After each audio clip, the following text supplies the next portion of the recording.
fais de nous des messagers. Amen. Amen. Ce soir, Seigneur m'a mis à cœur de prendre un passage dont on connaît certains versets par cœur.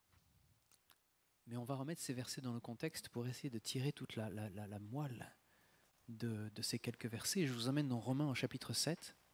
Vous savez, juste avant Romains 8, le fameux passage, oui, vous êtes bon en maths.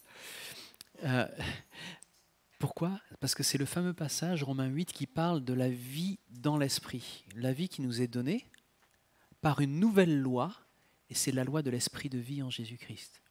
Mais si on saisit les passages qui sont juste avant, il y a pour nous des pépites à prendre pour pouvoir vivre toujours mieux en dépendance de notre Seigneur. Allons-y.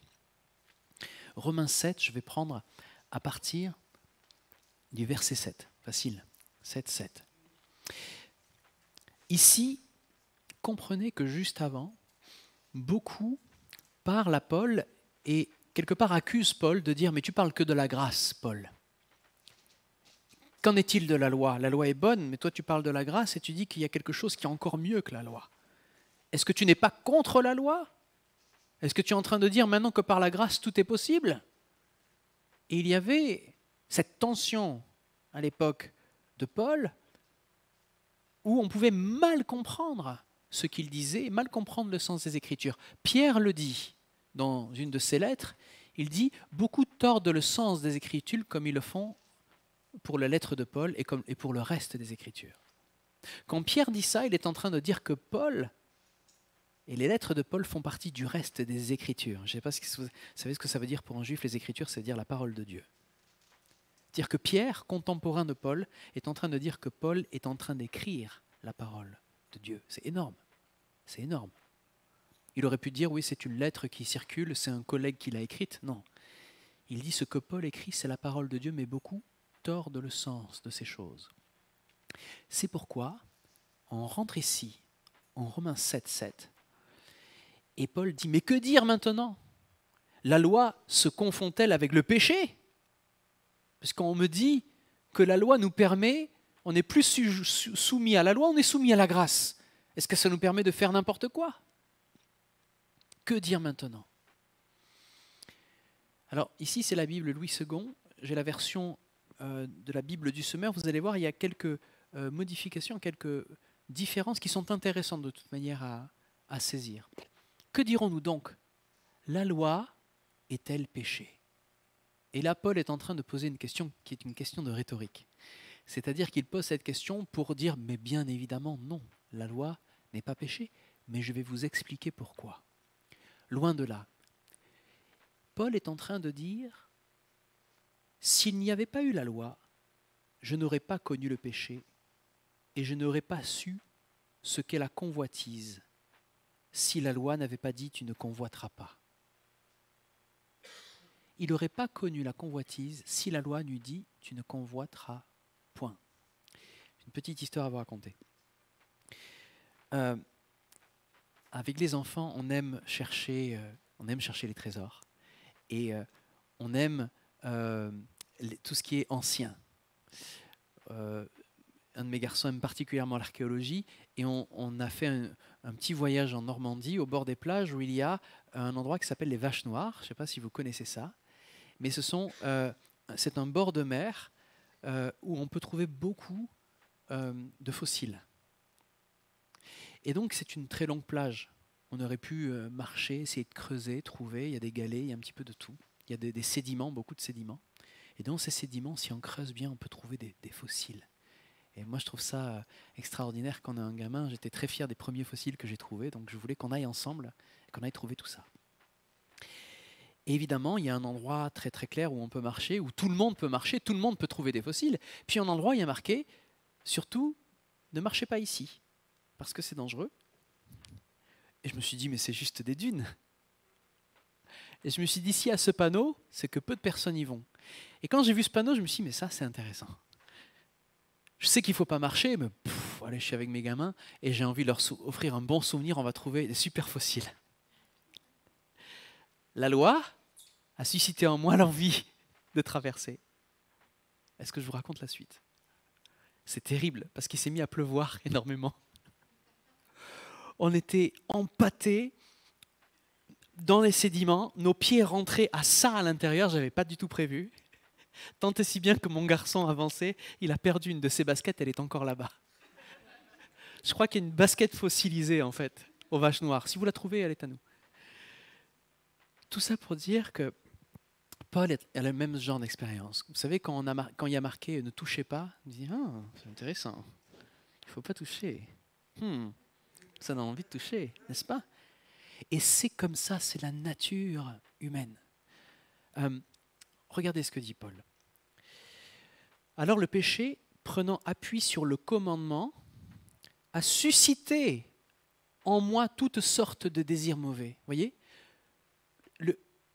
La loi est bonne, le commandement est bon, mais le péché qui est à l'intérieur de Paul, qui est à l'intérieur de nous, s'est appuyé sur ce panneau « n'entrez pas », c'est s'appuyer sur le commandement « tu ne convoiteras pas » pour susciter toutes sortes de désirs mauvais.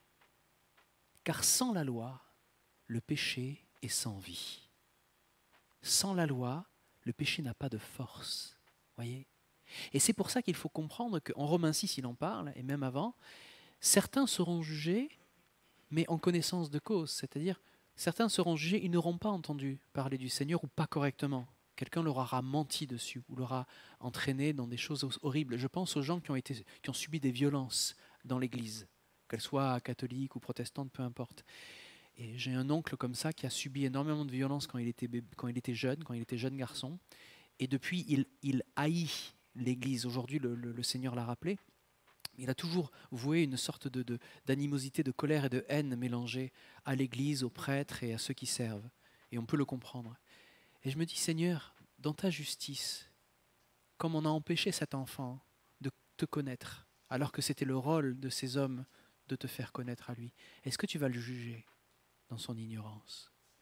Vous auriez pu dire oui, mais il aurait pu découvrir la vraie foi, se repentir. Ce n'est pas à nous de répondre à ces questions de qui est sauvé et qui ne l'est pas, voyez. Mais il faut comprendre ici que certains seront jugés parce qu'ils n'auront pas connu la loi. Si mes enfants font des erreurs, mais que je leur ai jamais dit que c'est pas bien de faire ce qu'ils font, je ne vais pas aller les reprendre et les gronder parce qu'ils ne savaient pas. Je vais leur expliquer. Je vais dire, on va s'asseoir, je vais dire, écoute, tu ne peux pas faire ça pour telle et telle raison. Mais si je reviens vers eux, alors qu'ils savent ce qui est bon et ce qui est mauvais, et qu'ils refont la même erreur, je ne vais pas les gérer de la même manière. Je vais être beaucoup plus dur. Je vais même restreindre ou les punir pour leur faire comprendre que ce qu'ils font, ils ne doivent pas le faire. Au fur et à mesure où on approche du Seigneur, on est de plus en plus éclairé. On connaît de plus en plus de choses. Ce qui était péché, ce qui est péché pour moi aujourd'hui, avant, ce n'était pas du tout un problème. Pour certaines personnes ici, par exemple, fumer n'est pas un gros problème. Moi, je sais que si je posais mes lèvres sur une cigarette, je sentirais que la mort a pris place dans ma vie. Voyez ? Mais parce que le Seigneur m'a révélé ces choses. À celui qui ne connaît pas ces choses, il peut encore continuer parce qu'il se dit je ne vois pas le mal que je fais. Si tu ne vois pas le mal que tu fais, eh bien, Dieu ne va pas te juger de la même manière. Par contre, si tu sais ce que tu es en train de faire, alors cigarette ou autre chose, hein, c'est pas le problème. Là, il y a un danger de mort. Et nous allons voir ici comment Paul voit cette mort. C'est une expérience, cette mort. Paul nous dit, moi pourtant autrefois sans la loi, je vivais. Mais quand le commandement est intervenu, c'est le péché qui s'est mis à vivre. Et moi, je suis mort. Wow. Et moi, je suis mort. Qu'est-ce qui se passe ici ? Reconnaissons qu'il y a un vide à l'intérieur de l'homme. Vous m'entendez souvent dire ça. C'est le philosophe Pascal qui dit « Il y a dans l'homme un vide en forme de Dieu ». Il dit ça, et il a raison. Il y a un vide dans l'homme. On le remplit de plein de trucs.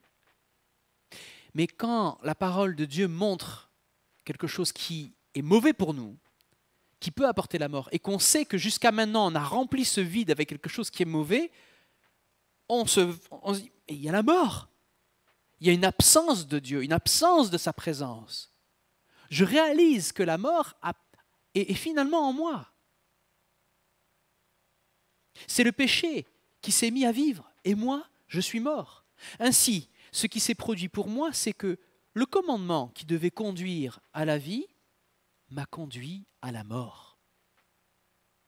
Alors là, on est en train de dire, mais Paul, mais c'est énorme ce que tu dis. Tu es en train de dire que les lois font du mal aux gens.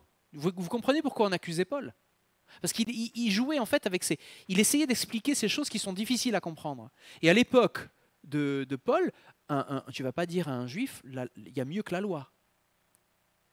Mais juste après, il y a Romains 8. Oui, il y a mieux que la loi. Parce que nous sommes incapables de suivre la loi, nous allons le voir. Car le péché a pris appui sur le commandement, il m'a trompé et m'a donné la mort en se servant du commandement. Ainsi, la loi elle-même est sainte et le commandement est saint, juste et bon. Mais quand tu te rends compte que ce commandement, en fait, il est vrai et que tu regardes à ton cœur, là tu te dis, waouh, alors là, je ne m'attendais pas, mais c'est vrai que je sens maintenant qu'il y a une force en moi qui est une force mortelle. C'est le côté obscur de la force. Tu sens, et puis il y en a qui se disent, bon allez, on y va à fond dans le péché, puisque maintenant c'est foutu. Mais non. C'est l'amour de Dieu qui nous permet de se dire, je pars de cet endroit pour en arriver à un autre. J'aurais pu préparer des choses, je vais essayer de vous montrer visuellement comment le Seigneur nous permet de gérer ces choses-là juste après.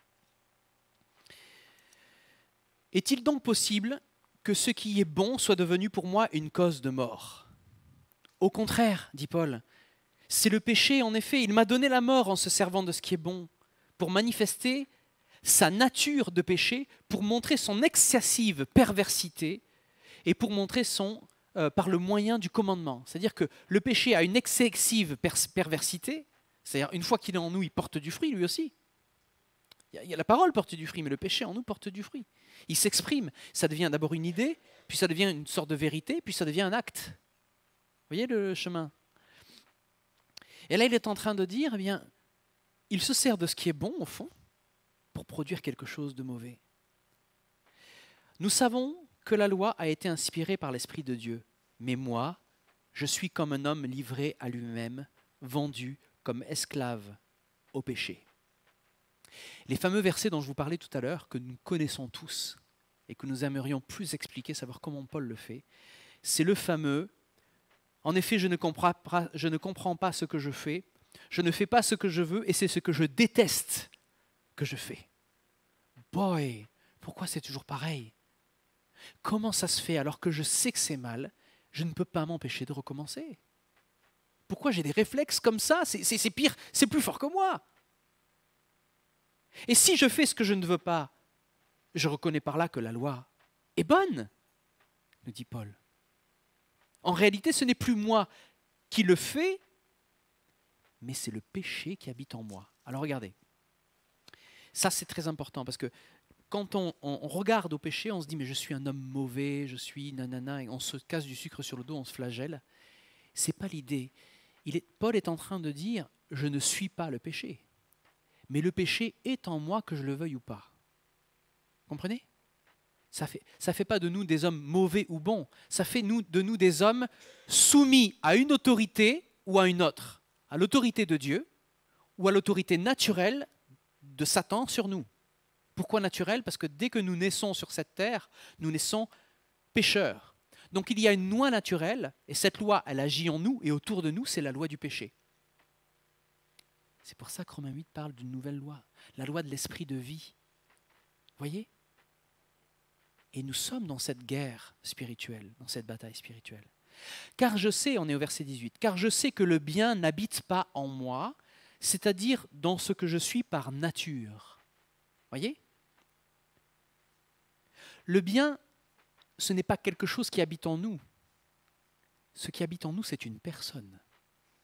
Vous voyez la différence?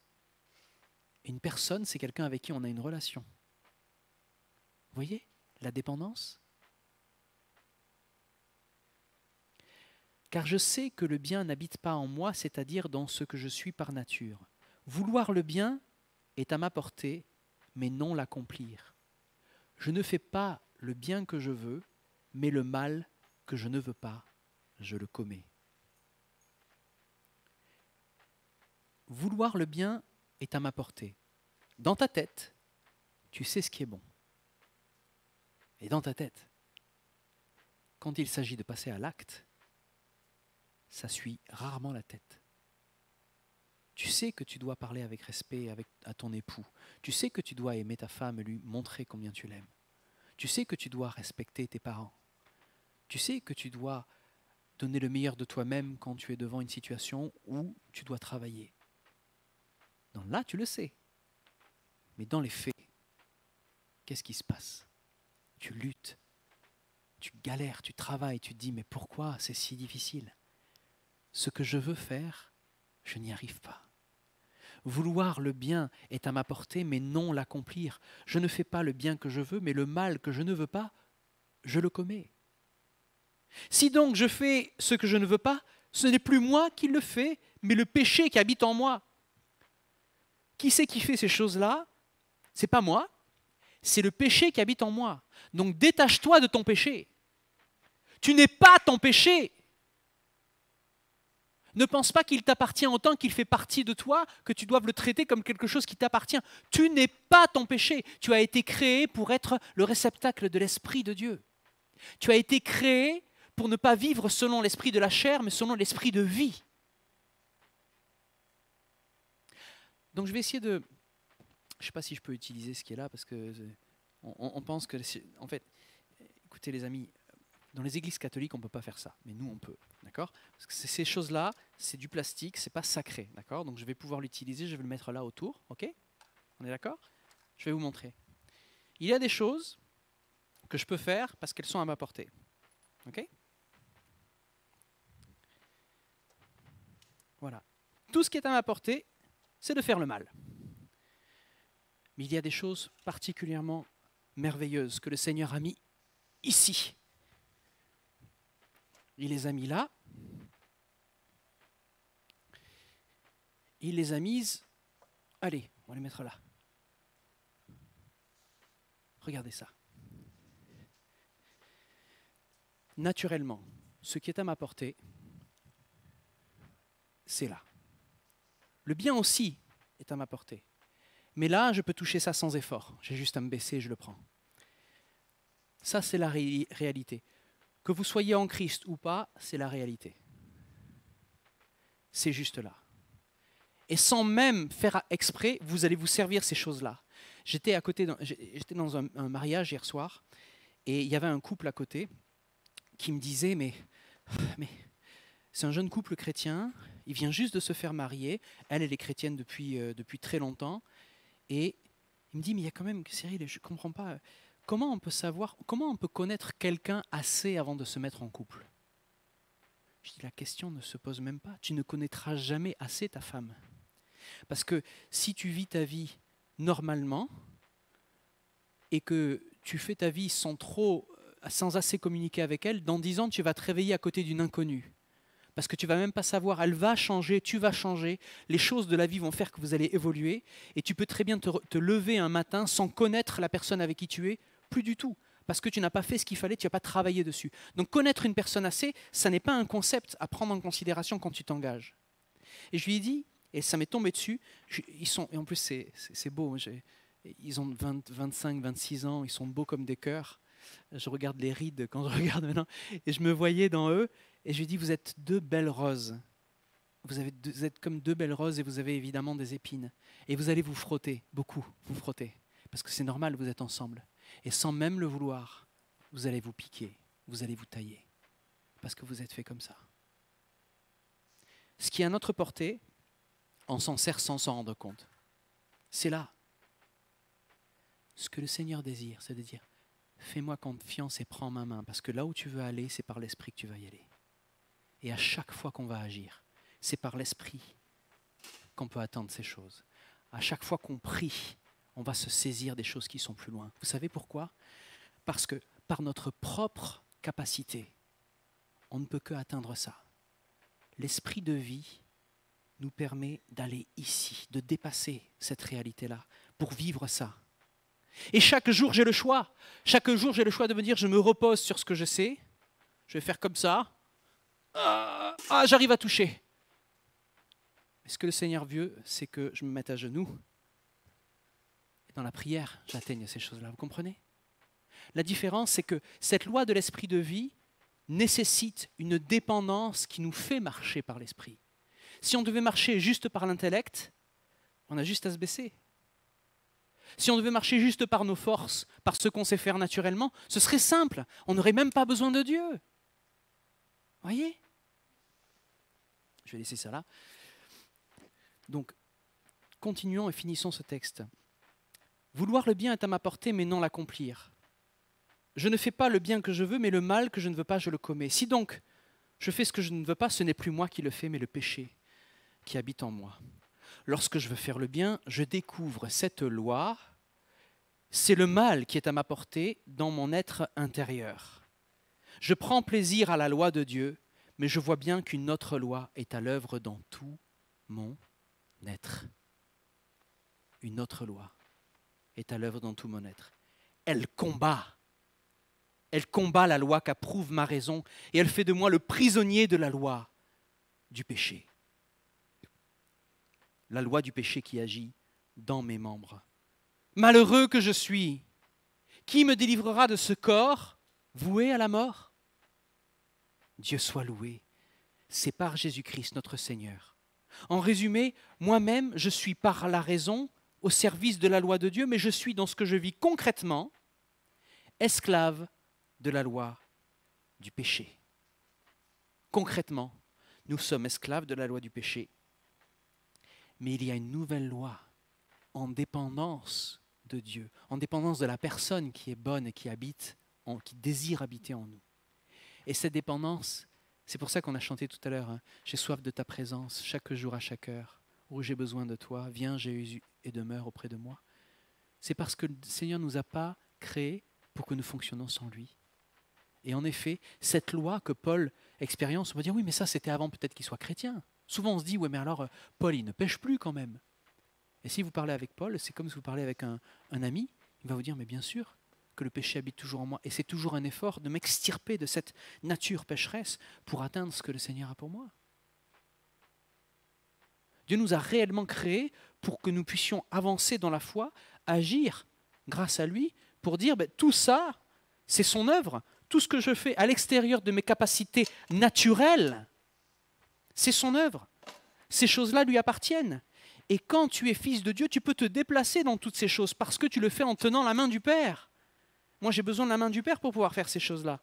Elles ne sont pas à ma portée naturellement. Ce qui est à ma portée, c'est ce avec quoi je suis né naturellement. Alors ça peut être des choses qui ont l'air bonnes, mais qui me font tomber. Je peux me reposer sur une facilité d'éloquence pour parler. Je peux me reposer sur une aise particulière pour pouvoir parler devant vous sans avoir conscience de ce que je fais ou de comment je suis habillé et tout ça. Je suis libre de ces choses. Ça peut être comme ça un don naturel, mais est-ce que Dieu se glorifie en ça? Pas du tout. Il se glorifie dans ce qui est normalement impossible pour le serviteur. Sinon on pourrait dire, ah ouais, mais ce serviteur il est tellement sympa, il est tellement bon, il sait. Est-ce que la gloire revient à Dieu? Non. Elle revient à l'homme. Alors que quand vous voyez quelqu'un qui n'est pas censé faire ce qu'il fait, le faire d'une manière divine, vous dites que le Seigneur soit glorifié.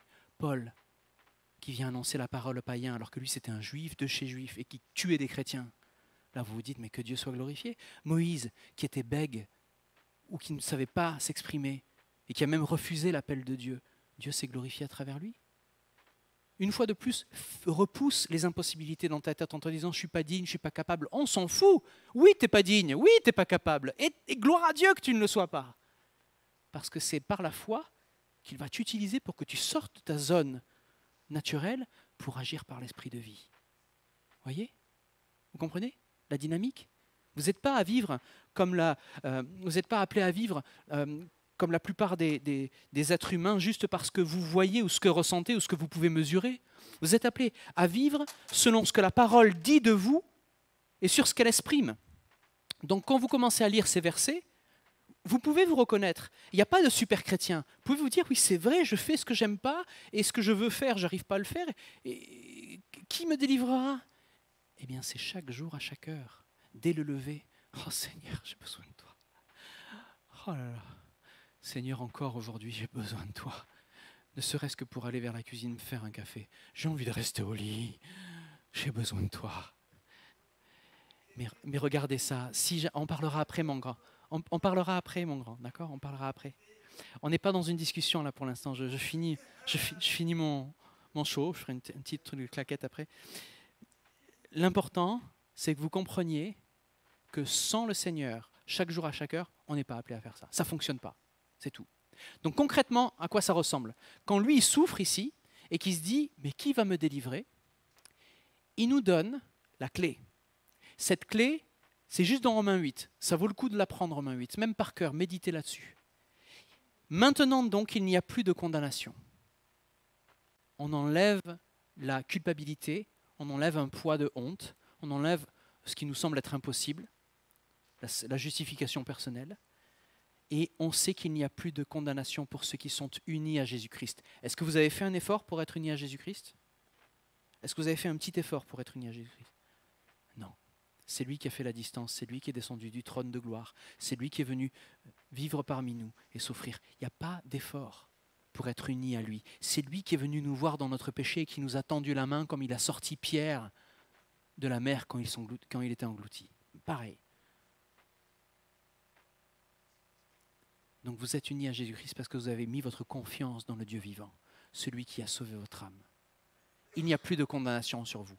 À partir de quand allez-vous accepter que vous êtes dépendant de l'Esprit pour pouvoir vivre ce que le Seigneur a pour vous? Voyez, le temps qu'on passe à se plaindre des circonstances, c'est le temps qu'on ne passe pas à prier. Je vais répéter. Le temps qu'on passe à se plaindre de nos circonstances, « Oh, le pauvre de moi, péché qui est en moi », c'est le temps qu'on ne passe pas à dire « Merci Seigneur parce que tu es capable de l'impossible malgré cette épave que je suis. » Ça parle, hein? Ça vous parle, hein? Eh bien, ça nous parle à tous, parce qu'on est appelé à faire des choses qui dépassent notre intelligence, qui dépassent nos capacités, qui dépassent notre entendement. Parce que le Seigneur nous appelle à ça. Amen. On va arrêter ce message là-dessus. Je vais vous demander de prier, et puis on va faire un chant que j'affectionne particulièrement, qui justement s'appelle l'amour injuste.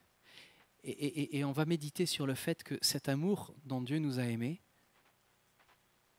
c'est pas un amour qu'on est capable de donner naturellement.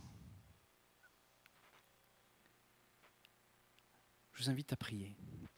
Vous pouvez faire lever votre voix et on va prendre le temps de se remettre devant le Seigneur. Remerciez-le simplement parce que vous avez besoin de lui et que c'est lui qui désire plus que vous vivre dans votre corps.